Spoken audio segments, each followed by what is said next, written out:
يا أيها الناس اتقوا ربكم واخشوا يوما لا يجزي والد عن ولده ولا مولود هو جاز عن والده شيئا إن وعد الله حق فلا تغرنكم الحياة الدنيا ولا يغرنكم بالله الغرور إن الله عنده علم الساعة وينزل الغيث ويعلم ما في الأرحام وما تدري نفس ماذا تكسب غدا وما تدري نفس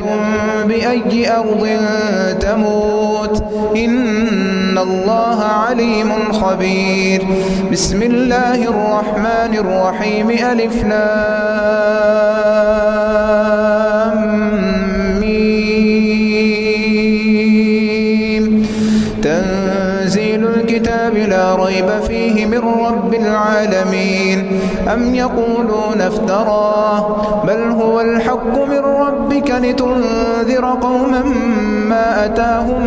من نذير من قبلك لعلهم يهتدون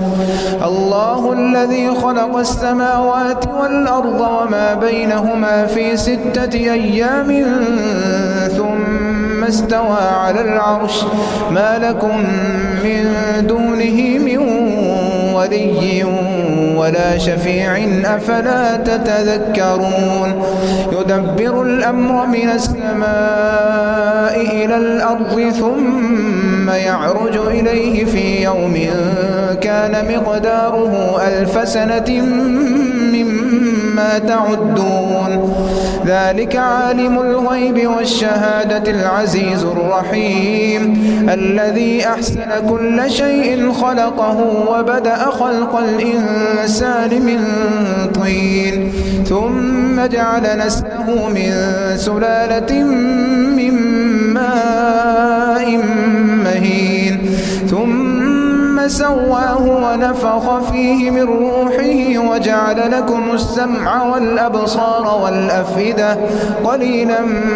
ما تشكرون وقالوا أئذا ضللنا في الأرض أئنا لفي خلق جديد بل هم بلقاء ربهم كافرون قل يتوفاكم ملك الموت الذي وكل بكم ثم إلى ربكم ترجعون.